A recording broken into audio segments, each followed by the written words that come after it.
Oh, good timing with the music, too, with that recording. Great timing. So we're going to go from the top of the, standings, starting with the East. And again, these are just going to be rapid reactions. I'm going to try and keep them as short as possible. But let's see how these teams show. At the top of the Eastern Conference, as everybody predicted. Right. The Montreal Canadiens, 9-3-1 in their first 13. 731 points percentage. Absolutely crazy. So again, Montreal, the question with this team is it sustainable? And that's going to be the question with a lot of these teams that we're going to be talking about. Mainly with the Canadiens is their youth. They have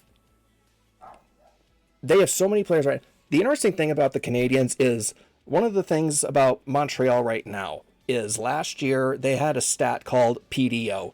Montreal had insane PDO numbers last year, and you would expect regression. That is not happening this year.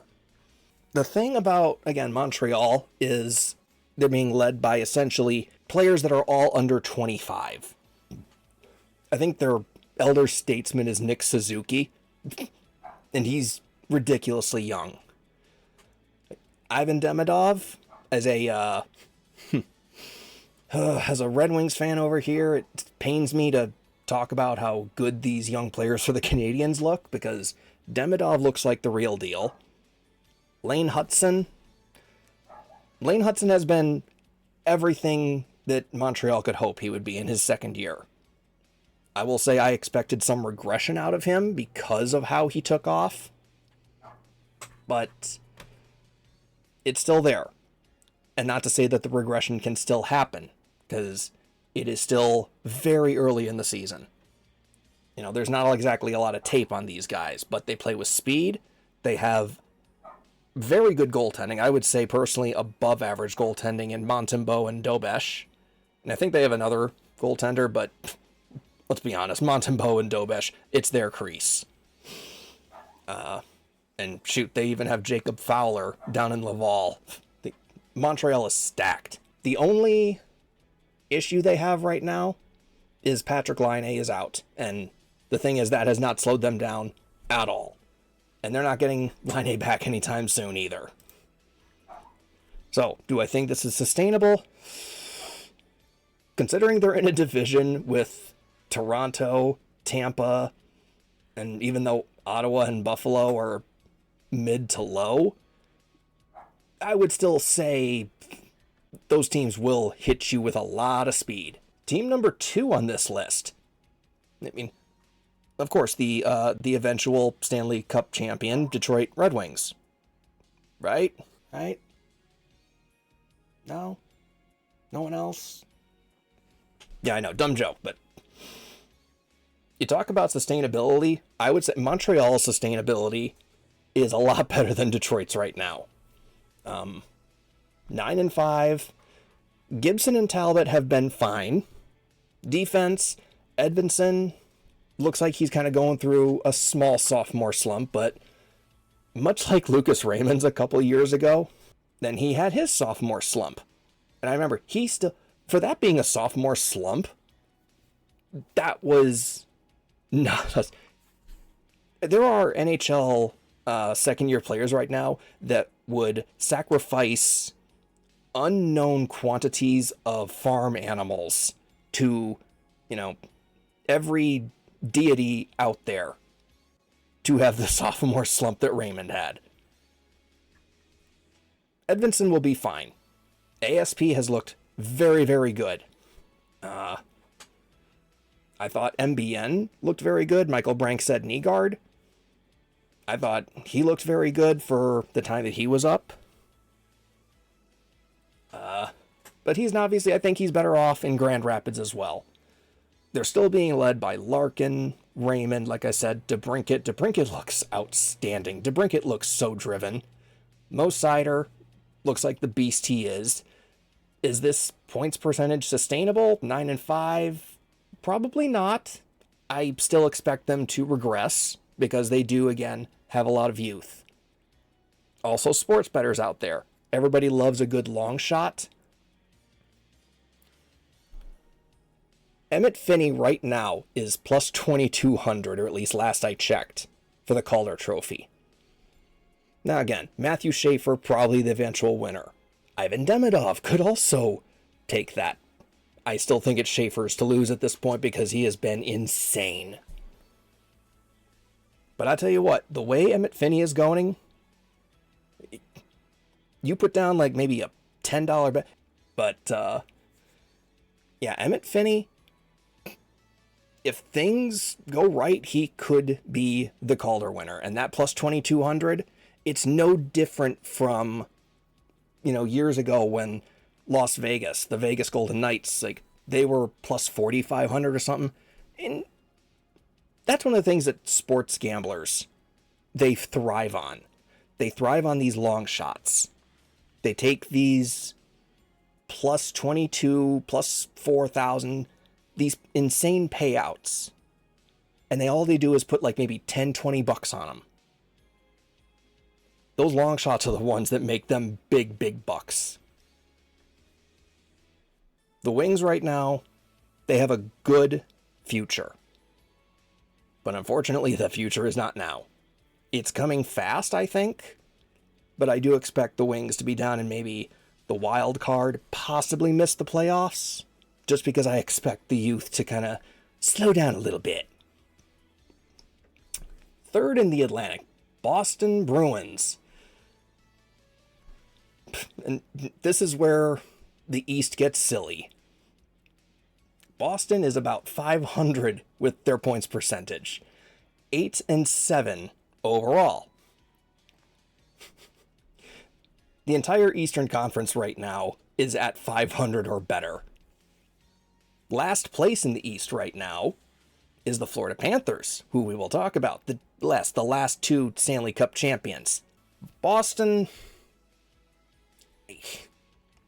at this point, like I said, it's still early, but you know what? They can still work with it, but they still have a lot to address. The fact with Boston is they're currently the only team that has a negative goal differential. Jeremy Swayman can be hit or miss. They're definitely hurting with injuries too. That was mainly their issue last year. Big thing is they're going to be without Elias Lindholm for a little bit. He's considered week to week. His estimated return date, according to ESPN.com, is November 17th. But it's a lower body injury, and those can be anything.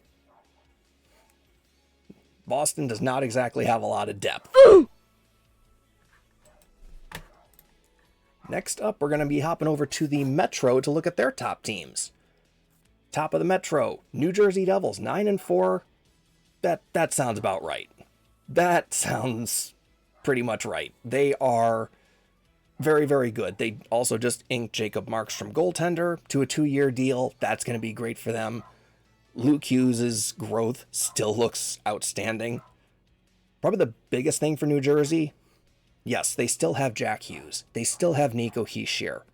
They have a lot of talent. But the thing that has really helped them has been Simon Nemec has finally looks like he's doing some good. His growth has been long and very hard to watch.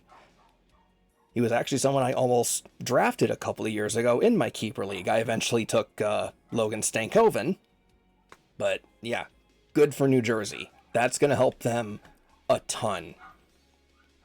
Because again, if you're a casual, not a psychopath like me, you would remember that Simon Nemec is a former second overall pick. And if you miss on draft picks, it doesn't matter what league you're in. If you miss on a second overall pick, that sets your franchise back so many years. You have to nail those top 5 picks. Second up in the Metro, Pittsburgh Penguins, 8-4-2. Sustainable. It's Sidney Crosby and Evgeny Malkin. Anything is possible. Anything is possible with those two. Like, that team is pure offense. That team just has firepower out the wazoo. The problem is they also give up a lot of goals. Their goaltending is trash, and their defense... I mean, look, Erik Karlsson and Chris Letang, probably two of the best offensively gifted players in the league on defense. But you get them back in their own zone, and I think they would be on a... probably be on the same level as, like, Papatora. You're welcome for that. But, yeah, I think they're going to be maybe in the mix for a wild card. Yes, you have about as much defensive capabilities in a hockey defensive zone as Karlsson and Letang. Thing about Pittsburgh also, they do have a lot of youth that is learning. That's kind of being up and down, and that's understandable. I'm very high on Owen Pickering on defense. I'm very high on Ville Koivunen. And how about Ben Kindle? Ben Kindle has been insane for the Penguins this year. 15th overall pick this past year, and he's on the team. And not just on the team, playing significant minutes. That's insane for someone that young. Number 3 in the Metro. For the most part, expected. Carolina Hurricanes, 8-4. Yeah, it's Carolina. The way Rod the Bod Brendamore just coaches that team, he's the ultimate buy-in coach, if you will. Playing under him is you will want to run through a wall for this guy. And they have a team that will do that. Sebastian Aho, again, like I said, Logan Stankoven, for being essentially a... I'm trying to think of like the least... I don't know what's politically correct anymore or whatever, but for a hockey player, Logan Stankoven is a midget. He is tiny, tiny, tiny. I think he's like 5'7". He's very small. But for whatever reason, like he can play that level of physicality very good. They also got Nikolai Ehlers, who has been pretty good. Jackson Blake, what a freaking kid that was. Like, who saw Jackson Blake doing what he's doing right now? Like, I sure as hell didn't. He looks outstanding. The defense is the defense. Jacob Slavin is... he will shut down a team, and he will play 25 minutes a night. And I'll tell you, too, Alexander Nikishin, I think that's his first name, but yeah, Nikishin, the defenseman, came over from Russia. Whoo! He looks every bit as advertised. Carolina has that way of just finding these young players, and they will just turn them into superstars. All right, we're getting into the wild cards now. First wild card team is the Toronto Maple Leafs. 7-5-1. As that team continues to adjust to life without Mitch Marner.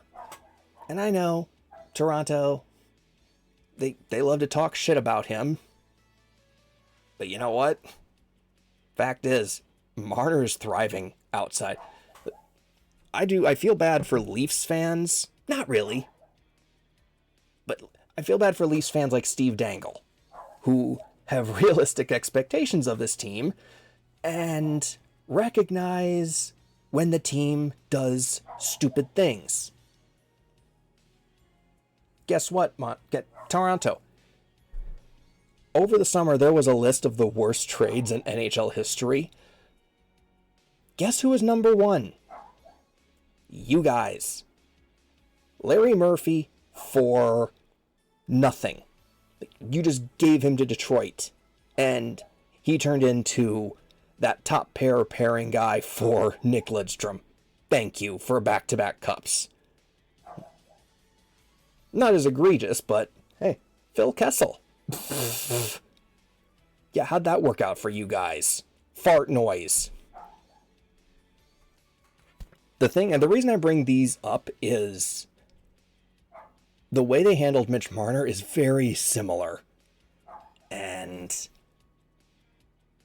the fact is, I remember Steve Dangle said it over the summer as well, and a little bit into the season with some of his Leafs fans reacts videos, but it's one thing to get rid of a player who doesn't seem like they're going to re-sign with you, or there's some sort of like issues in the locker room, but you at least, when you get rid of those players, you try to replace them in the aggregate. You were never going to replace Marner's points.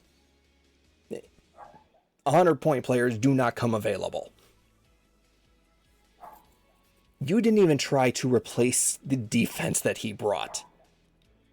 The return they got with Nick Waugh, I like Nick Waugh, but he is not Mitch Marner in the defensive zone.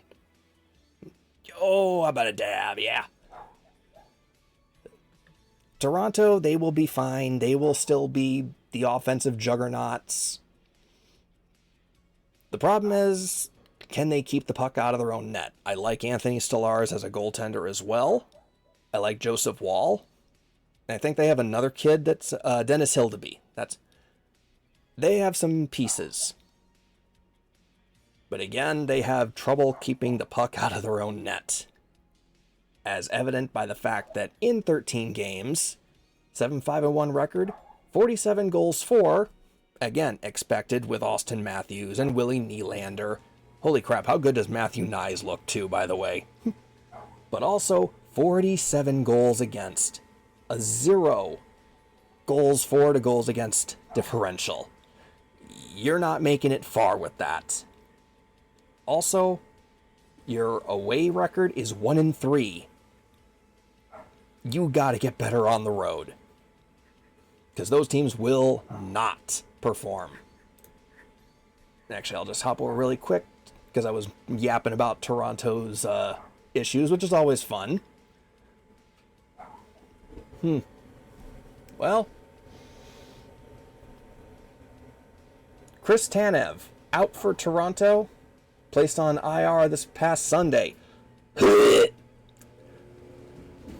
No, I just like to shit on Canada. In good fun.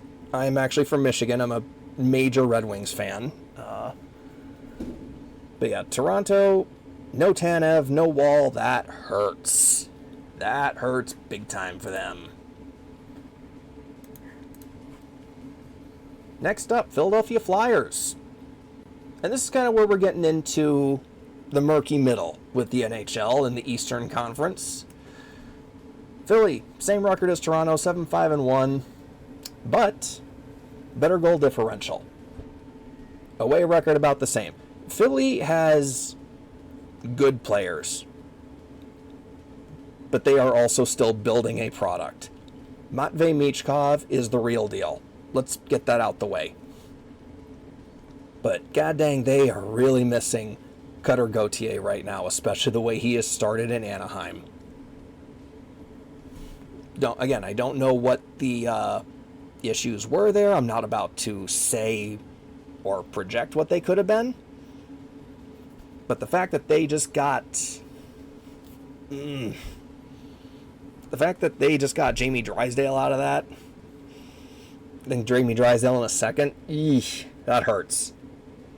Although I will say, Drysdale has looked a lot better this year. I still think he has some growth. He is a younger player that... It's very easy to forget how young he is, too. But he looks better. And you hope that he is going to continue to be better. I like Travis Sanheim in the interim. He's a very, very good top pair guy for a team in Philadelphia's position. You know, they have a lot of depth, but it's just a matter of getting some guys to hit. Columbus. Oh wait, and really quick, Phillies injury report. I remember, they're in trouble. These are some bad names to be on a injury list. Tyson Forster, a young sniper, a lot of power. Sam Ersson, goaltender. Oh boy. And goaltender with a lower body injury too. Yikes. Oliver Bonk. By the way, I love that hockey name. Bonk. But again, Oliver Bonk, outstanding defenseman. Good, maybe not outstanding, I guess, but good young player. A very high-end prospect. And then Rasmus Ristolainen, which I don't have a lot of respect for. He's... Put him on the bottom pair. Give him the Shane Gostisbehere treatment. Put him on the bottom pair. Give him 12 minutes a night. But make sure that a lot of those minutes are power play minutes, where he is very, very sheltered. Next up is the Columbus Blue Jackets. And I will say I am surprised that they're even this high. Last year I was very impressed with how they played. I was very happy with how Dean Evison came in. This year, I don't know what the heck... Is he trying to get fired? Why does Charlie Coyle... Why is this guy getting more minutes a night than Adam Fantilli? But again, Columbus, I don't know what Dean Evison is doing. There is... In no reality should Charlie Coyle be getting more minutes than Adam Fantilli, Kent Johnson. Columbus has a lot of issues. And I will say, though, defense, you have nothing to worry about. Goaltending, yeah. Jet Greaves, still very young. Elvis is... You don't know which Elvis Merlikins you're going to get on any given night. But that defense, Ivan Provorov, high end. Zach Werenski. Look, I know that Quinn Hughes had a great year last year.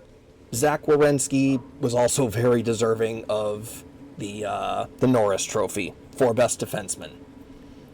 And I'll tell you what, too, Denton Mateychuk had his rookie year last year. He looks very, very good this year. They do not sleep on Columbus. Next up, New York Islanders. They're about where I expected them. I think the big question with New York being 6-5-2, and then kind of that 500 range. The question with them is going to be, do you try to trade Ilya Sorokin? He is probably your best piece. And even more so, who do you trade him to? Who do you replace him with? Defense is fine. Matthew Schaefer, like I said earlier, he looks like... Matthew Schaefer looks even better than I ever thought. Like, I figured, again, first overall pick, I figured he was going to be fine. I figured he was going to be a top pair, good minute muncher. I didn't think he was going to be this good. He looks like a stud. But again, they have depth up front, but they don't have elite, I would say. Matt Barzal and Bo Horvat are a very good 1-2 punch down the middle. And they've got some okay wingers. I like the way they've handled Simon Holmstrom this year. Simon Holmstrom looks like a very good, responsible winger. Look, he has his limits. There's no denying that. But he can be one of those better and support players. And you know what?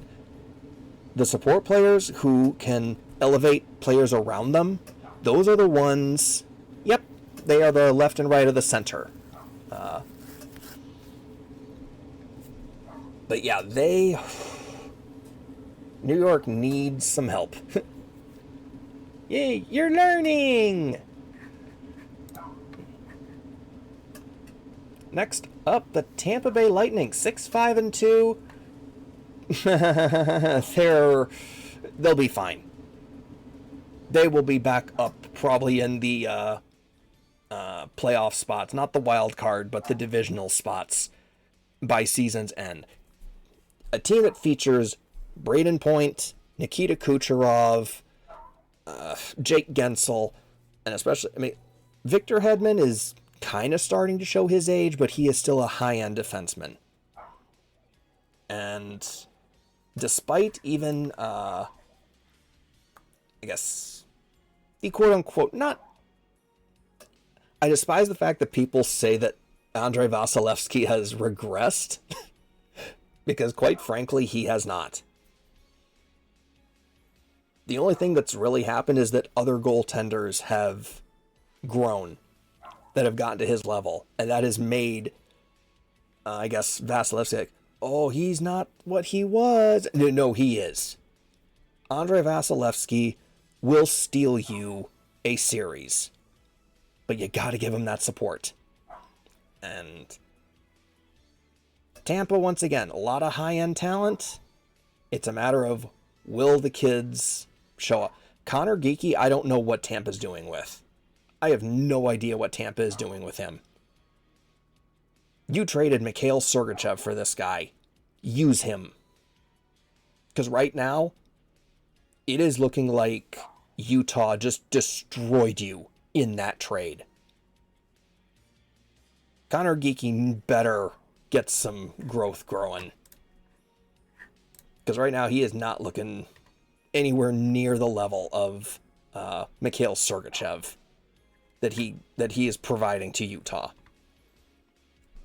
Looks like they also don't have Nick Paul for the time being. Looks like he's day-to-day. But Tampa will be fine. Next up, Ottawa Senators. Same record, 6-5-2. Ottawa is a conundrum. Ottawa is a conundrum. Like, they have talent, be it crazy talent. I'm personally not a big fan of Brady Tkachuk, as I've said, but he's going to be a guy who puts the puck in the net. He has a ton of skill, but he is not his brother, not in the least bit. Just like there's a right way to set the goals up and play defense, there's a right way to be the aggressor in hockey. And Brady Tkachuk does not get it. Tim Stützle, very high-end, very talented, love him. Jake Sanderson, again, elite minute muncher. But you also look at what Ottawa has right now. This is kind of it. I think they got a really nice piece, a nice talent depth piece in, Ottawa. I liked what they got for Dylan Cousins, especially considering they traded Josh Norris to Buffalo for him. Yeah, Josh Norris made of glass. So again, Ottawa, I fully expect them to be wild card, maybe third divisional seed, but that's their ceiling. And now we're getting into the lower end of the point numbers with the East. Buffalo Sabres. Are you ever going to get good? Are you ever going to do anything?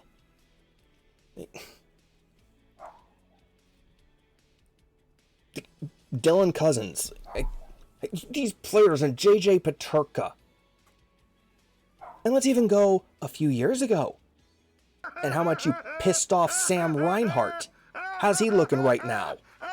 Oh, let me tell you again. Let me remind you, you traded him for Jack Squat.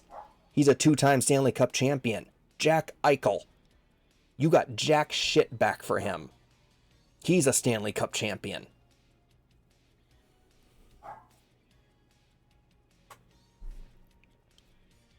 I don't know what you're doing there, Buffalo. It's got to go all the way up to the Pagulas. I know Urinating Tree has talked about that in some of his VODs about hockey. The Pagula family is awful with hockey. You'd think they'd learn from the way things are going with the Buffalo Bills right now. So, gee, family doesn't know anything about hockey or even about the sport? I think I will hire people who actually know what they're doing. You know, the same thing that us Detroit Lions fans went through for 30 years until the young Ford chick decided, hey, this is embarrassing. I don't know what I'm doing. And she starts hiring football people. Gee, what a shock. The Lions are now good. The Lions are good? Did hell freeze over finally? But Buffalo, you're going to be in the basement. You're going to be in the basement for a long, long time. Especially given that you are without Yuri Kulik and Zach Benson for the foreseeable future. But as a Wings fan, hey, keep doing what you're doing. Fans, I feel bad for you. You deserve better. Next to them, team I could really care less about in terms of fans, New York Rangers. Again,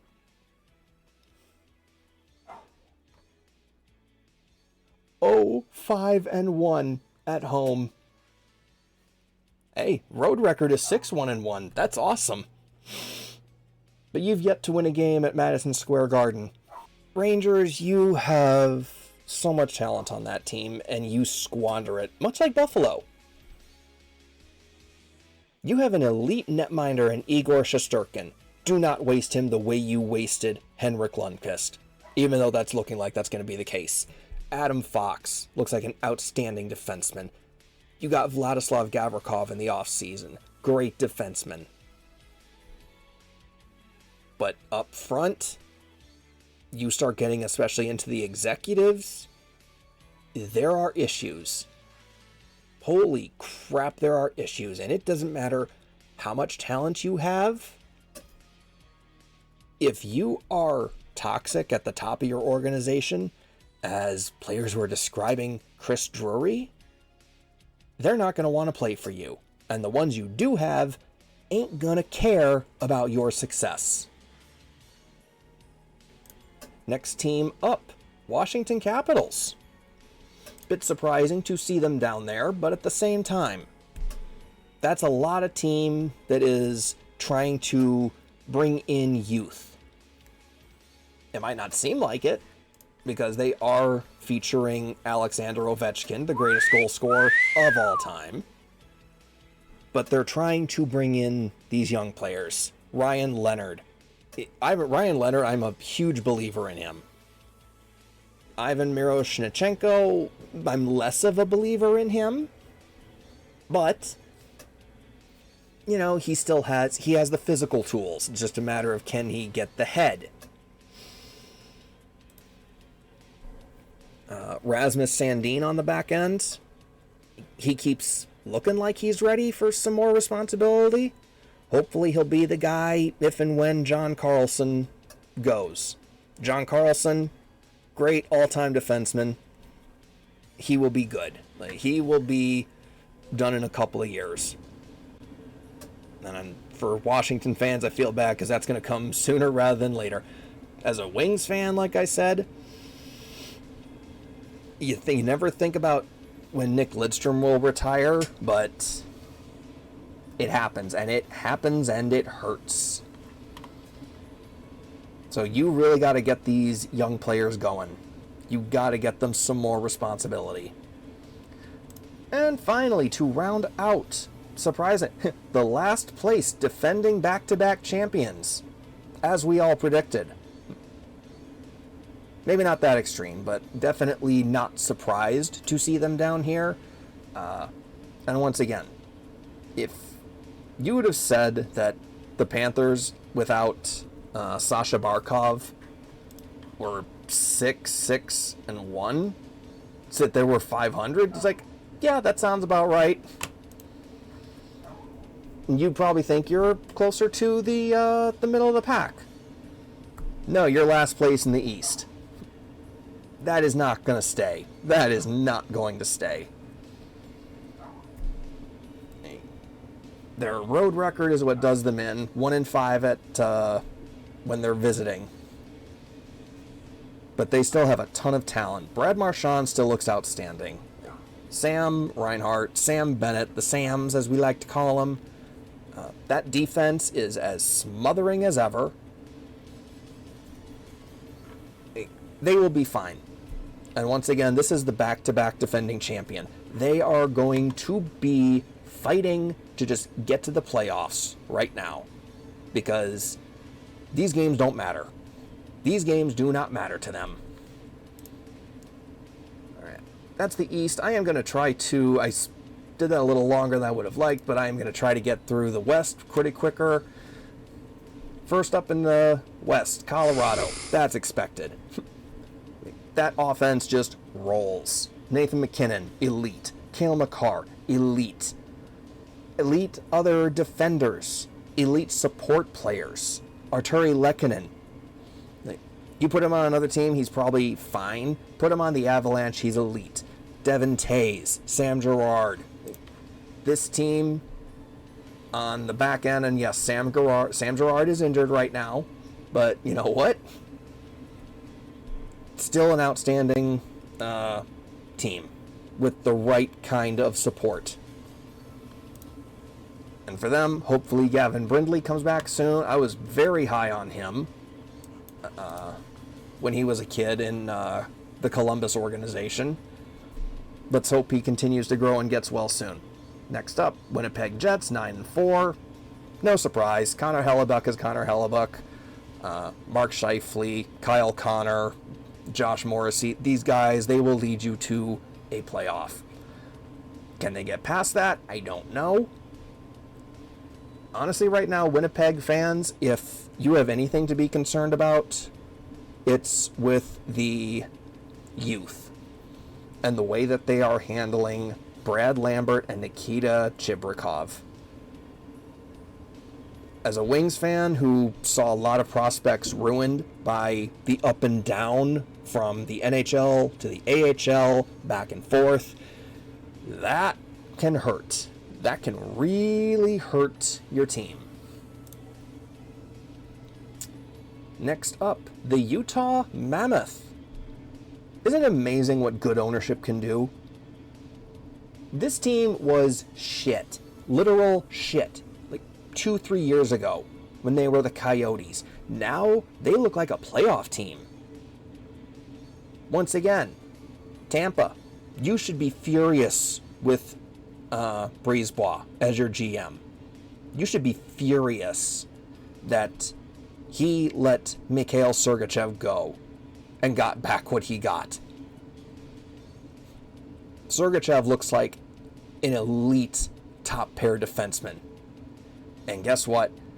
He has got some phenomenal support in John Marino, in Sean Durzi, Dmitry Simashev, a rookie this year. He looks very, very good. He looks like he has a very bright future. Up front, you just got Logan Cooley for $10 million. That might be one of the best free agent contracts in the next couple of years. What a signing for you guys. And then you even look at like the other players. You're like, I know there's been some talk about Nick Schmaltz asking trades or whatever. I think he'll be fine. And even if they do end up trading him, I think that Utah is managed to the point where he will get a good deal. Like I said, I'm going to try and speed through the rest of these. Anaheim, 8-3-1. Holy crap. How good does Anaheim look? They do have issues. We'll definitely talk about that. Or at least it will be discussed maybe later, but they look legit. Leo Carlson looks like a beast. Cutter Gauthier. Thanks, Philly. Thanks for the free freaking... He's what, 22? And he's second in the league in shots. You let him go and you got a very poor return. Anaheim looks like a beast. And I'm still interested to see, they still have, as I talked in the offseason, Tristan Leno coming up. I think he's going to be very, very good. But for now, I think you've got Jacob Trouba and Radko Gudas playing those veteran roles to Zellweger and Minchikov. Even though Minchikov, he's looking a bit concerning now. I definitely expected a bounce back from him. But Anaheim, Verbeek looks like they finally got them in the right place. Vegas is Vegas. 7-2-3. Adin Hill, phenomenal goaltender for that team. I do have questions on defense. Their forward group is probably the best in hockey. Marner, Eichel, Stone.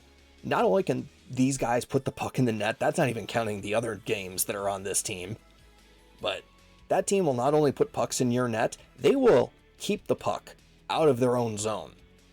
That team will smother you defensively. There's a reason that they went head-to-head with Florida 3 years ago. They taught Florida how to play that smother game. Next up, Seattle Kraken. Bit of a surprise, but at the same time, not surprised. They have also tried to put a lot of youth in. 6-2-4, like I said. How about Jordan Eberle? How about the ageless wonder? And coming off an injury, Jordan Eberle looks like he did 10 years ago. If not even better now. Berkeley Catton, excited to see him debut. Matty Beniers is Matty Beniers. He looks great. Shane Wright also looks great. Seattle could be a force here soon. And again, like I said, not even counting like Vince Dunn on the back end. I would like to see Seattle get some more, I guess, defensive prospects, if you will. They're set up front. First team in the wild card, Dallas, 7-3-3. 7-3-3, the Dallas Stars. Jake Ottinger, Miro Heiskanen, Esa Lindell, Thomas Harley. That goes out saying. They're going to be fine. And once again, even for reference, 7-3-3, that would get you near a divisional seed in the East. Right now, that's the first wild card. They will be fine. Next up, Los Angeles. Bit of a surprise. But this is also... LA, to me, strikes as the Ottawa of the West. You like the pieces they have. I love Quentin Byfield. You know, I'm interested in Brant Clark. Darcy Kemper has been pretty good for the most part. Little hiccups because that is still Darcy Kemper. But you also kind of sit back and look and go, who's coming? They need to get Warren Fogle back, no doubt. But youth-wise, I don't know if they have those Anze Kopitar and Drew Doughty replacements. I'll try to speed run the teams that are outside of the East. I know this is taking longer than I would have liked because I really want to get back into Zelda. Edmonton. What is there to say about Edmonton? Connor McDavid, Leon Draisaitl, Evan Bouchard, these guys will carry you to a playoff berth, maybe a deep run, as they've done the last 2 years. The problem after that is you're essentially lined with players from the rec league. Zach Hyman is a bruiser, and he's a good complement to McDavid. That's why he's able to score the way he does, but he's not high end either. I'm excited to see Isaac Howard get some looks. I'm excited to see Matt Savoy get some looks, but they are also still very, very, very young. They have a long way to go before they are complete products. And right now the problem is Edmonton needs complete products. They are in win now mode. Also, Edmonton fans, you should be absolutely furious as well. You should be absolutely furious at Stan Bowman regardless. The guy's a douche. But even before Stan Bowman, you should be absolutely furious that Stuart Skinner is still your goaltender. Okay, I'm pretty sure I could perform. Okay, I couldn't, because I'm nowhere near that level, but still, it comes back to Stuart Skinner is not a full-time NHL starter. And the fact that the Red Wings went out and got John Gibson for what they got, Edmonton fans, you should be storming that organization with torches and pitchforks. Why does this team not have a goaltender? Next up, Vancouver.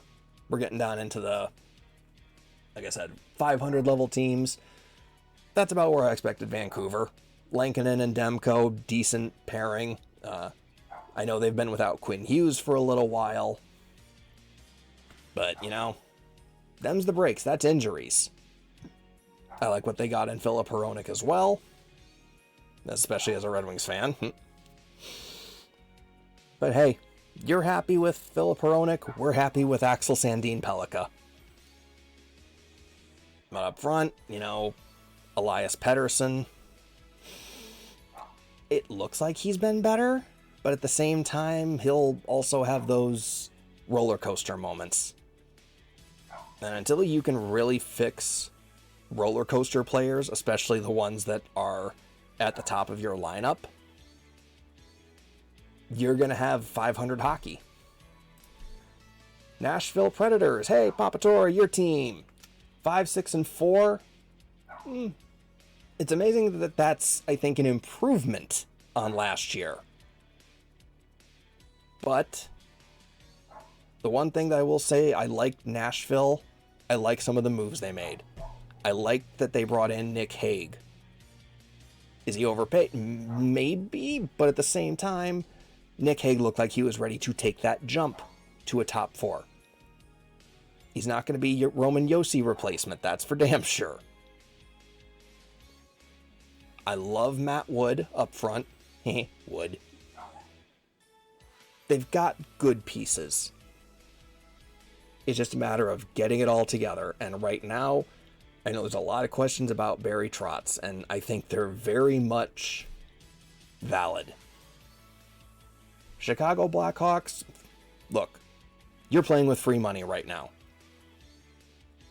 Any success you have, any losses that you experience, they don't mean a damn thing right now.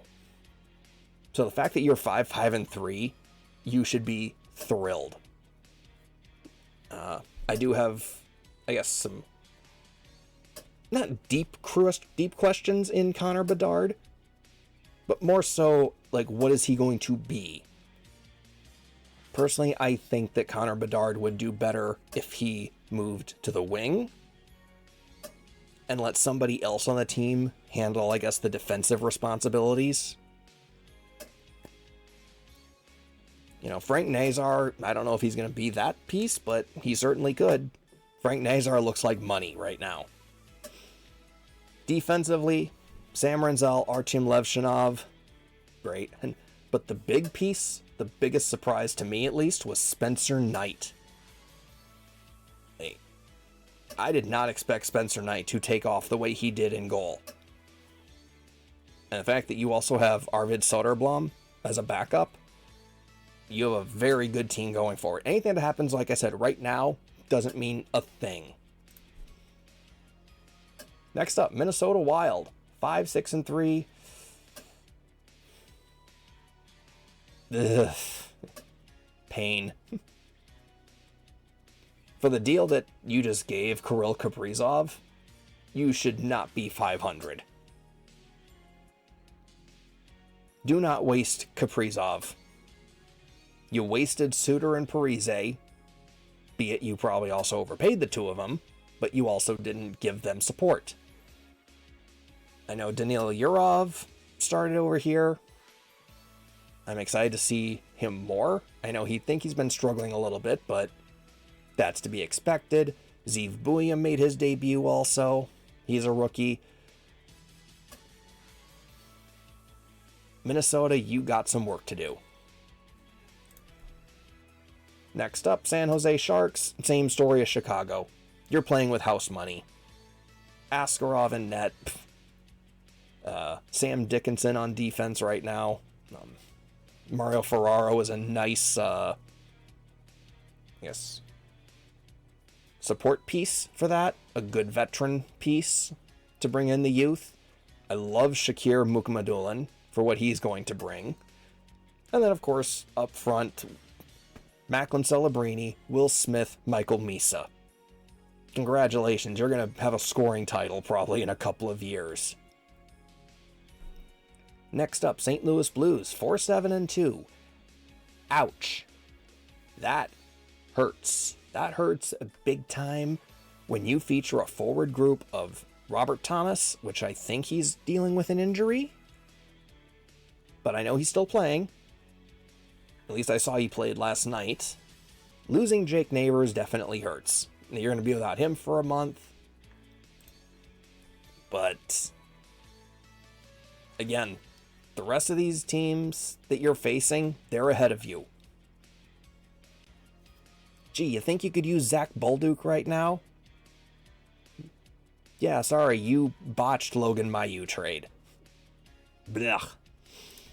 Calgary, last team, as I'm sure everybody on the internet is saying, thank God this idiot's finally shutting up. Calgary, you see all these beers sitting in front of me? Those are all for you, Calgary. As good as Dustin Wolf looks, as good as Rasmus Anderson and Mackenzie Weegar are, boy, you are in a lot of trouble right now. You look like you're ready to tank for Gavin McKenna. But you know what? Hey, maybe with the NHL draft no longer being rigged. What? Sorry, I had a stroke. Sorry. It comes with being old, you know. Strokes happen. But again, Calgary, you're looking like you're trending into Gavin McKenna territory. You really want to turn that around, and especially if Rasmus Anderson is not coming back, you better get something for him. You better get something for him. You got some nice pieces up front that you can build around. I like Sam Honzek. I like Connor Zary. And Matt Coronado looks pretty good.